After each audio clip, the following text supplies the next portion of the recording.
Yo guys, welcome back to another video. This is the third episode on how to play ones. This episode is going to be about defense. Okay, so this first situation here, I get quite a bad aerial which gives him full control. I do try and take the control, but he gets it straight back. So I'm trying to see as early as possible what his options actually are here. So I see that he can't really get a flip reset at this point because the ball is going too fast towards me, and like if he gets a flip reset he won't be able to get the shot in time for me to not counter it. So the only thing he can actually go for now is a 50 or maybe like a dunk or something like that. So I go instantly when I notice that, so therefore I get the first touch, and that should mean that I win the 50, which it does. I win the 50 into the corner, and then I'm able to score from this. Pretty much every single time that your opponent can't get a flip reset, you have to be able to go instantly. Like if it's a 50 or a dunk or something, you need to go as fast as you can, because that will guarantee that it's an overcommit for them. So after he realizes here that he can't get a flip reset from that flip because the ball is going too fast towards me, he should have went down and he should have tried to recover or something like that. But because he didn't do this, that gave me a chance to go instantly, get a nice 50 into the corner, and then it's an open net because he overcommits. With this situation, I actually make the distance way too wide for defending. Like I'm giving him way too much space here. So I actually completely go to a standstill right here. And one, that will get in my opponent's head and make him think he can rush me, so therefore I've now closed the distance. And two, this might make him panic and flick straight away, thinking, oh, he's like AFK or something like that. I might have time to flick it over him, but then I've instantly boosted after me being at a standstill for a second, just so I then can get the perfect distance for his flick. So I've pretty much forced a flick out of him just from being at a standstill for a second, which again, as I said in all these episodes, is completely about getting in your opponent's head, and just little things like this on defense that you can do can really help you out. I had a similar thing at the start of the game where the kickoff goes into my corner, and here, instead of like driving up the wall or trying to take control of the ball, I actually do a half flip cancel like this. So therefore I'm now completely taking control of the wall, but like the other way that he expected me to be, and this means I can get a good 50 into the corner, and then now I have full control and I can go for an attack. So again, just tiny little adjustments that you can do that can really put off your opponent and make sure you're definitely winning games from these like little things. With this one off kickoff, I lose the kickoff.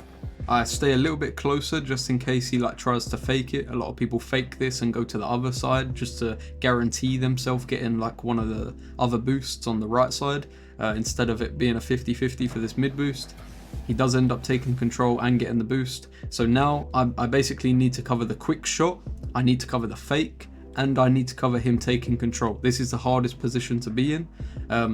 I do try and read him early. He takes a really wide angle, so that eliminates him taking control in my head. So it's only a quick shot or a fake, and then it's basically a 50-50. Do you have fast enough reaction time to not get faked if he goes for a fake, or not save the shot if he does go for the shot? He does quickly go for the shot, and I do end up getting the save. The thing you want to do here as well is make sure you're just driving, not using that much boost. Like use maximum 5 boost in this situation, because if he does get the quick shot, you can save it with your driving momentum with using boost, and if he does fake, then you still have full boost and you're in a perfect position to defend the fake.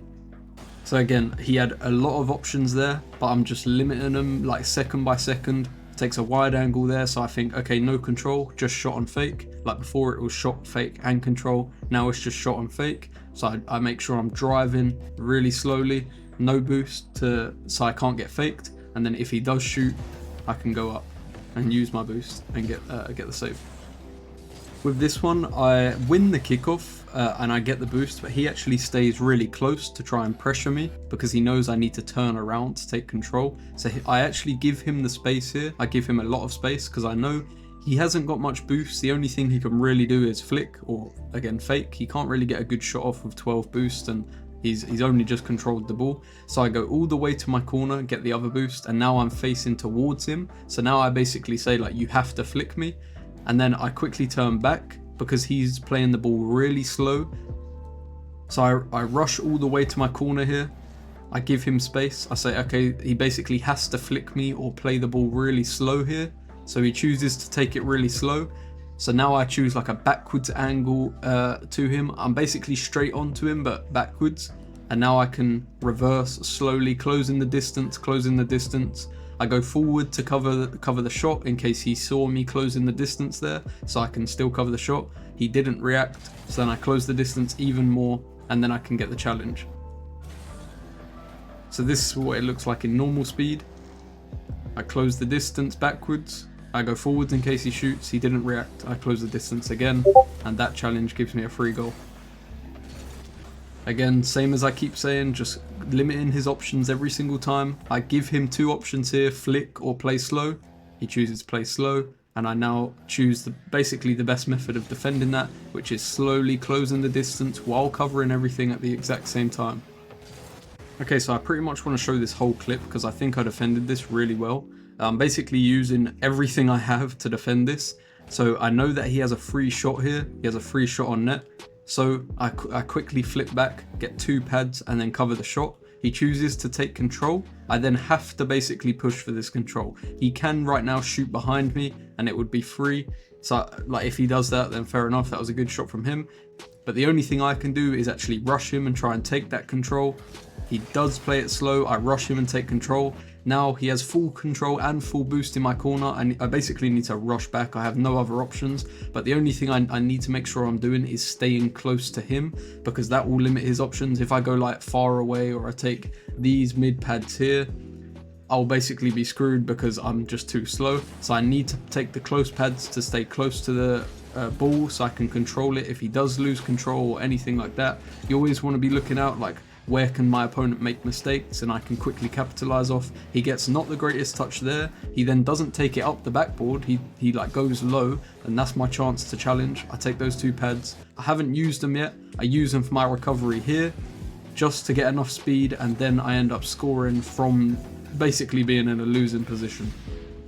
So the most important thing here was basically covering everything that I could. I basically made every play that I could in that time. I capitalized off his one mistake he made there.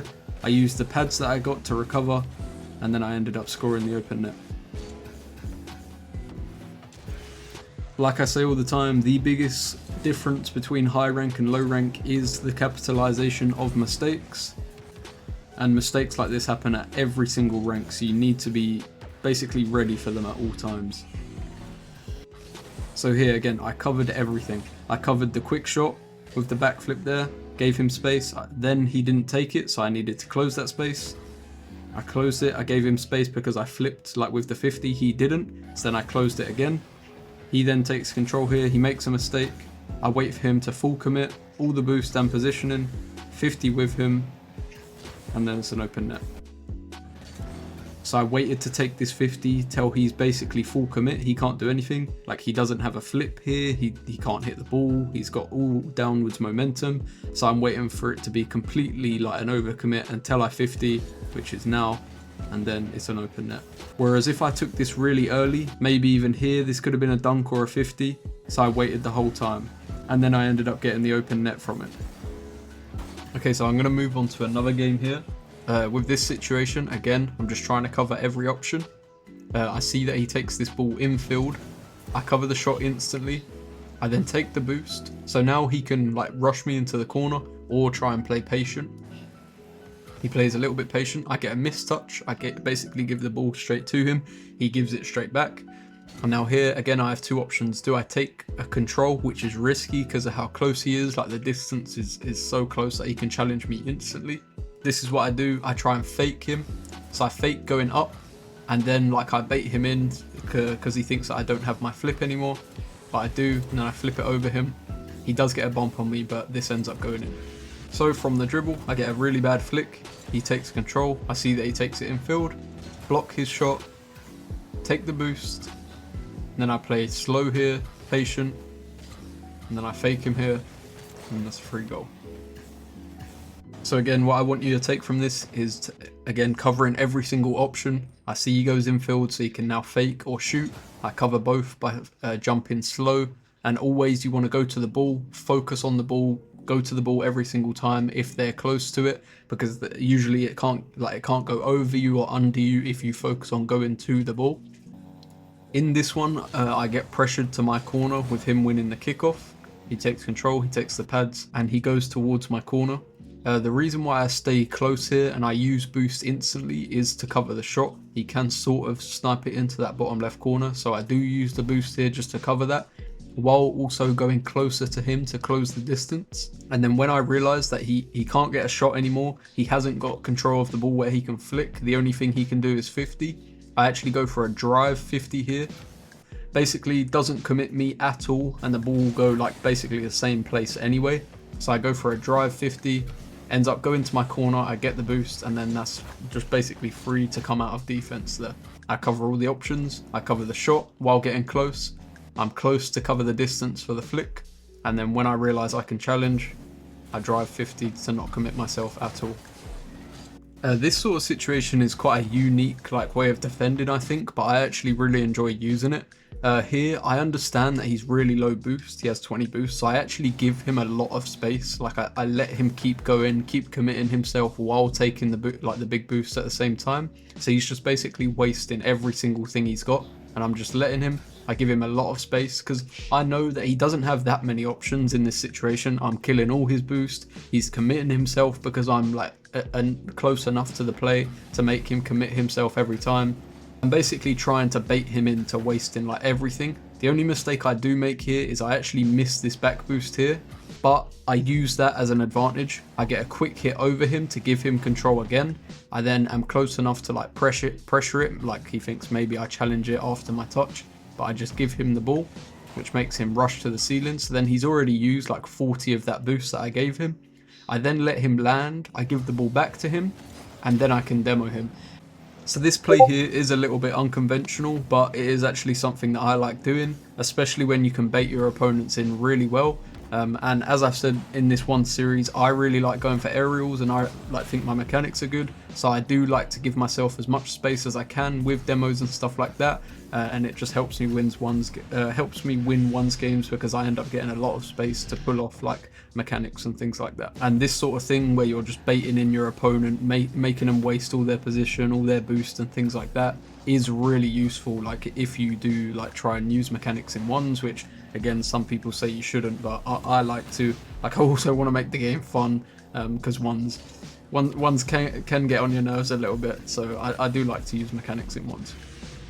I do notice in this situation he can get a flip reset because the flip he got on the ball was really slow. So I do play this one kind of passive because defending flip resets is the hardest thing. So I'm just trying to see what's going on. I see he's got downwards momentum on his car. So to get that flip reset and go all the way back up is tough because he has already used quite a bit of boost. So I understand, from my understanding, the flip reset is going to go kind of low. So I don't jump early, I wait low. He then goes for the flip reset. He's so low that I'd be impressed if he could get this really high. And then I end up playing patient on the ground because of that. And then I end up getting the save on the flip reset.